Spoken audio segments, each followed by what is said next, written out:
I believe that we overestimate the big moments in our lives and highly underestimate the small moments that truly create change.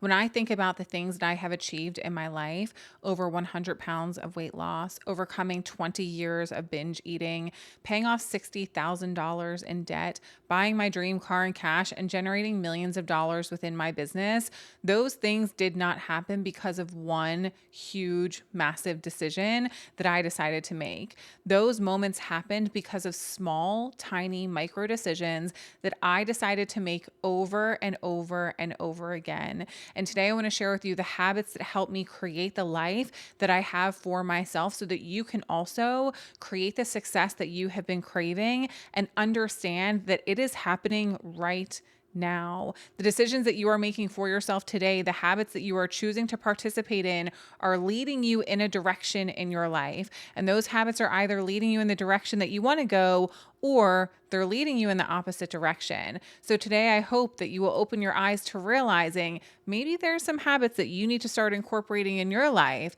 so that you can also create the success that you have been craving. Let's dive in. I think it's important for me to preface these habits by saying, in the moment when I am doing them, they don't actually feel like they're life changing, which is why I'm saying that these habits quietly changed my life, because they are not loud, because they are not in your face. They are small, tiny things that have had a massive, massive impact on me. Habit number one, probably the most important, and something that I realized about 10 years ago when I first started doing personal development on myself. This is one of the first things that I learned. Keeping the promises that you make to yourself is actually the foundation of creating the life that you want. It sounds so simple because it is, but it doesn't mean that it's always easy. When you say you're going to set the alarm for 5 a.m. to wake up and get your workout in, you need to be a woman who gets up at the alarm instead of snoozing it. When you tell yourself that you're going to sit down every Sunday and do a weekly budget to make sure that you stay on track with getting out of debt, you need to sit down every Sunday and create that budget. When you tell yourself that you're going to meal prep so that you can lose the weight that you want, you need to get in the kitchen, whether you feel like it or not, and keep the promises and commitments that you make to yourself. I remember one time listening to Chris and Heidi Powell. I don't know how relevant they are anymore, but I forget what show they were even on. I think they were a part of some weight loss show. But I remember early on in my journey when I was looking to change my mindset, I was listening to a conversation that they were having on a podcast episode, and they were talking about a client of theirs who had lost a significant amount of weight, and then he had gone on to regain the weight. And I'm really sorry if I butcher this story. I probably heard it like 10 years ago.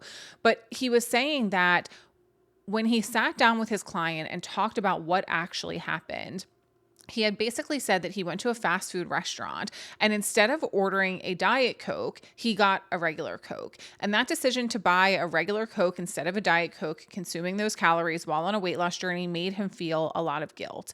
And that one small decision then led to him making another small decision that moved him in the direction of putting weight on instead of losing weight or keeping weight off. It is so important for you to understand that changing your life does not happen because you make one big grand decision when you sit down and you say, you know what, life is going to be different now.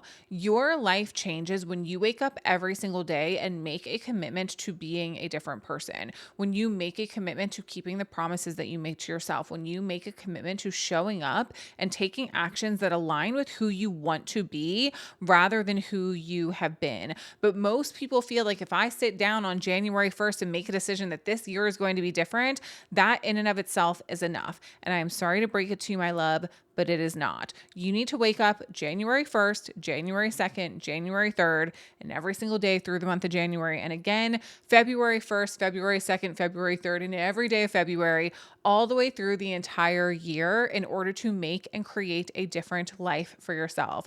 It is not one big grand decision that is going to change your life. It is waking up every single day and deciding that today I am going to be a woman who keeps the promises and commitments that she makes to herself. If there's only one habit that you start implementing in your life, let it be this one, because it truly can change everything. The second habit that I started implementing that has been incredibly life changing for me, not just in terms of achieving the things that I want, but also in terms of feeling the peace that I want to feel in my life, was I started designing my environment to support the life that I wanted to create rather than relying on motivation. I remember back when I first started working out. When I tell you I hated exercise, I mean I hated exercise. Working out genuinely felt like the worst thing in the world for me. I know that that's quite dramatic, but it is truly how I felt. I hated working out. What I realized is I looked for every single excuse in the book to skip workouts and to not show up for myself and not keep the promises that I made to myself. So, what I had to start doing was designing my environment to support me in being a woman who followed through and executed. Here are some of the ways that I did that. I wanted to wake up earlier, but I found that I was the queen of snoozing my alarm. I had such a hard time actually getting out of bed. So, what I had to do is I had to move my phone across the room where I had to physically stand up to go turn that alarm off. And then I made an internal promise to myself. And again, I'm now a woman who keeps the promises that she makes to herself, that once my feet hit the floor in the morning, there was no laying back down. But designing my environment didn't stop there. I also would lay out my workout clothes in the bathroom. If you live with somebody, one of the excuses that I would constantly use is, but I can't turn on the lights because I live with my partner. And what if I interrupt his sleep? Blah, blah, blah, blah, blah. Just me looking for excuses. So what I started doing was I would set out my workout clothes on the counter in the bathroom, sneakers there on the floor, ready to go. The third thing that I did to design my environment to support me in being a woman who got up at 5 a.m. and worked out, I had my workout already picked. One of the reasons that I loved Beachbody for so many years, especially in the beginning of my workout journey, was I was a person, and still am in some capacity, who likes to be told what to do. I like to have a plan. I like to know on Monday I do this workout, on Tuesday I do this workout, on Wednesday I do this workout. I just work best with a plan. So how easy is it for me to have a Beachbody calendar printed out? I had the calendar printed out. I had it taped to a whiteboard where every single day I would cross off the workouts that I was doing. If you want to be successful, you have to start looking for systems that you can use to support you in being successful. What's that quote? Fail to plan, plan to fail. If you are not planning in advance, when you see hardships in your life and roadblocks in your life, it is your responsibility to be a person who overcomes them. It is your responsibility to start opening your eyes and looking for solutions to solve the problems that are in front of you. If you are struggling being consistent with something, you have to ask yourself, why? And it is your responsibility to then look for solutions and systems that can support your environment that will help you be more successful. Relying on motivation and relying on the hope that you're going to feel like doing it is naive. So start creating an environment that supports you in achieving the things that you want to achieve in your life. The third habit that I got really good at was creating foresight in my life by asking myself a very simple question. The woman that I want to be, what would she do? WWSD. What would she do? Not the woman that I am right now, not the woman that I've been up until this point, not the woman who has quit on everything she started, but the woman that I so deeply crave to be in my life. What would she do?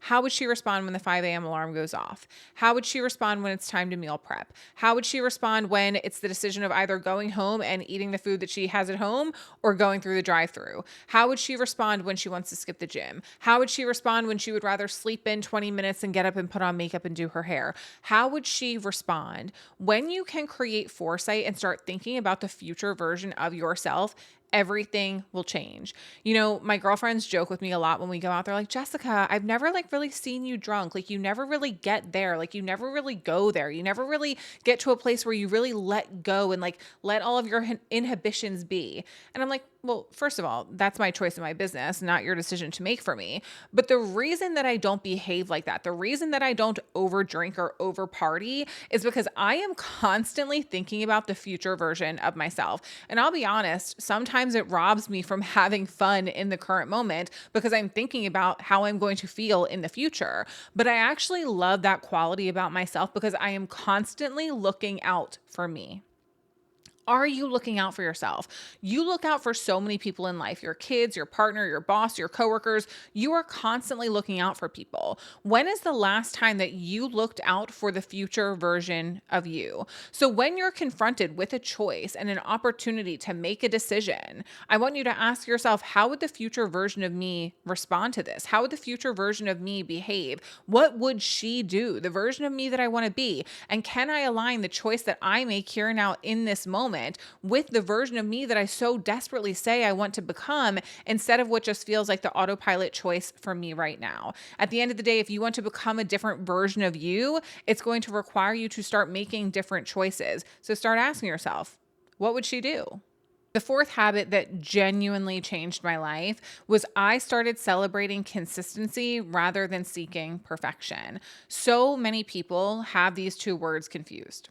If you were to write down the definition of consistency and write down the definition of perfection, I need you to see where these things are like a little bit muddied in your mind and where you may be confusing perfection and consistency. Where are you saying that you're looking for consistency, but in fact, you're actually looking to be perfect? Where are you saying that you want to be more consistent with a habit or routine, but in fact, you're expecting yourself to do it every single day, at the same exact time, with 150% effort, with the same exact intensity? That is not consistency. That is perfection. And when we have these two terms confused, it can get very muddied in our minds. And when we have an all or nothing way of thinking, which I know I was super guilty of, and so many of you likely are, when we feel as though we can't be perfect, we feel like, what's the point in showing up? If you truly want to change your life, you have to start learning to understand, number one, what consistency is, and defining consistency when it comes to the habits and routines that you want to participate in. You can't just say, oh, I want to work out consistently. What does that mean? How often is consistent in your mind? How often is consistent in the way that you show up? How long do you need to be working out for? How many days a week? What do the exercises look like? If we don't have clear definitions of what consistency looks like, then we have no way to hold ourselves accountable. So start defining what consistent means for you, and understand, if you're expecting something from yourself every single day, look, I don't think there's anything that we need to be doing every single day other than brushing our teeth, flossing our teeth, being kind to ourselves, and potentially showering. But also, like, if you're not doing anything today, I don't really think you need to take a shower. Maybe that's just me. But at the end of the day, you should not be expecting yourself to do anything 7 days out of the week, because that is what perfection is. That is what perfection looks like. If you are starting at 0 right now and doing something no days out of the week, having the expectation that you're going to go from 0 to 7 days a week overnight and calling that consistency, girlfriend, that is just incredibly naive. Define consistency and start celebrating it. You are incredibly capable of being consistent in your life, but you're never going to be able to do it if you're holding yourself to a standard of perfection and withholding joy and excitement and celebration until you reach that level of perfection. Start to celebrate your consistency, because you deserve it. The fifth habit that's been really important for me in changing my life is learning to romanticize and really be excited about the small and mundane moments of life. And if you listen to the podcast, it's not here on YouTube, but if you listened to the podcast that I dropped a couple of weeks ago where I talked about the Good Life Challenge that I'm doing, this is something that truly changed my life, and I've been frustrated with myself because I have fallen out of the habit of doing it. And I think it's really easy for us in life to fall out of habits and routines because we almost start to convince ourselves, I don't need to do this anymore. But what I think is so important to remember is that when you're participating in a habit or a routine in your life, if it is impacting you in a positive way, it is very important that you keep doing it, because you're being impacted in a positive way and feeling good in your life because you're doing that thing. It is not for nothing. Sometimes we overlook the power of something because we feel like it's so small, it's so mundane, it's not that big. But again, what I'm talking about here is habits that quietly changed my life. Journaling is a habit, for example, that has had such a positive impact on my mindset, has had such a positive impact on the relationship that I have with myself. But it's so easy for me to forget how good it makes me feel. So it's like, I can just skip it today, not that big of a deal. But then skipping it one day becomes skipping it 2 days, becomes skipping it 3 days. This is also something that I've been thinking about inside of my own Good Life Challenge. Like, why does this happen? A conversation for another time. But it is important for you to recognize the power and impact that certain habits and routines have on your life, and the importance of you being consistent with doing them because they are having that positive impact on your life. But I mean it when I say the big, grand, amazing moments in life that happen, again, the promotions, the proposals, the new cars, the new houses, these things are great and they're amazing and they're worth celebrating, but they are so few and far between that if those are the only moments that bring us happiness and joy and excitement, then we're actually fucked. Like, you are so fucked if those are the only things that make you happy in life. Like, I'm sorry I said it. You are fucked if the only things that bring you joy in life are the huge moments that happen literally once a quarter. You need to learn to look for happiness in your life by romanticizing the small things. If you are not participating in the Good Life Challenge, you should be inside of the Good Life Challenge. It was $20.26, and it will literally change the way that you see your entire life. If you're interested in joining the challenge, you're welcome to join us. We're 2 weeks in, but you will have immediate access to everything. And I promise you, these 30 days will get you seeing life completely differently. I'm about 3 weeks into the challenge personally, and it has changed so much for me because I got back to this habit of romanticizing my life and looking for the small little moments that bring me so much joy that I found myself overlooking for far too long. If you feel like you actually logically know that you have a really amazing life, you have a roof over your head, you have food on your table, you have access to Wi-Fi, you have clean drinking water, you have a washer and dryer, you have clean water to drink, you have friends that love you, you have a family that cares about you, your bills are paid. If you can say these things, you live a really amazing life. But if you're not feeling that way, if in your heart and in your gut and in your soul, it feels like something is missing for you, the Good Life Challenge will change everything, because that is exactly how I was feeling. I have an amazing, amazing life, but for some reason I had lost sight of it. I was living this amazing life with a really heavy heart, and I was tired of doing that. So if you're feeling the same, I will put the link in the comments of this video. Please join the Good Life so that you can start romanticizing your life again, because this habit truly has quietly changed my entire life for the better, and it can change yours too. And the fifth habit that has quietly changed my life was I started protecting my peace. It is so important for you to recognize that we think we want happiness, but what I truly believe we want is inner peace. We want to be able to lay our head down at the end of each day and feel good about ourselves. And that requires us to protect the peace that we feel within, which means we have boundaries, we have standards, we're not people pleasers, we speak up for ourselves, we don't take anybody's shit, we let people be exactly who they are and move how they want to move, and know that that is of no direct impact on who we are. That is no direct correlation to our worthiness in life. People are going to be who people want to be. And at the end of the day, it is your responsibility to protect the peace that you want to feel within your heart, which means guarding it at all costs. Putting your phone down when necessary, getting off of social media, saying no, setting the boundary, not allowing people to walk all over you. These things are your responsibility. And I promise you, this is a habit that will quietly change your entire life. But it is important for you to know that it might piss some people off, because it is very hard for people to witness you becoming a different version of yourself, especially when they're used to you being a certain type of way. When people are used to you saying yes all the time and being a doormat, it is going to be incredibly challenging for them to see you become someone who starts saying no. It is going to be incredibly challenging for them to see you as someone who starts speaking up for herself. It is going to be incredibly challenging for them to witness you no longer allowing and tolerating the things that you once allowed and tolerated. But it doesn't matter. That is not your responsibility. That is their responsibility to deal with. You need to protect your peace at all costs, because you know what? No one is going to do it for you.